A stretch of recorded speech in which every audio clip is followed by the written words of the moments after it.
মানুষ এগিয়ে আসছেন, আগ্রহ দেখাচ্ছেন। নির্বাচনের প্রতি মানুষের আগ্রহ আছে যে ভোট দিতে পারলে পরে বিজেপির পরাজয় নিশ্চিত। কি কোনো সমস্যা কি তুলে ধরছে? বিভিন্ন সমস্যা এলাকার 6 বছরে কোনো কাজ করেনি, যা কাজ বামফ্রন্টের আমলের কাজ। আর সর্বভারতীয় ক্ষেত্রে বিজেপি সরকার মানে নরেন্দ্র মোদীর নেতৃত্বে যে সরকার যে সর্বক্ষেত্রে সর্বনাশ করেছে, এই বিষয়গুলো তুলে ধরছি।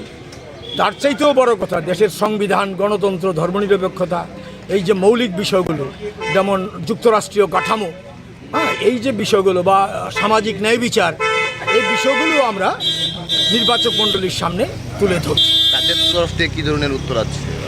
তাদের তরফ থেকে নির্বাচন মণ্ডলী যাদের কাছে এই ধরনের হ্যাঁ, তারা উদ্বিগ্ন বিশেষ করে এই যে ইলেকট্রাল ফান্ড, এই ব্যাপারে নির্বাচক মণ্ডলী সবটা না জানতে পারলেও যতটুকু জেনেছেন তারা বুঝতে পারছেন সবচেয়ে দুর্নীতিগ্রস্ত দল ভারতীয় জনতা পার্টি। কাজে তাদের বিরুদ্ধে রায় দিন আমরা বলছি।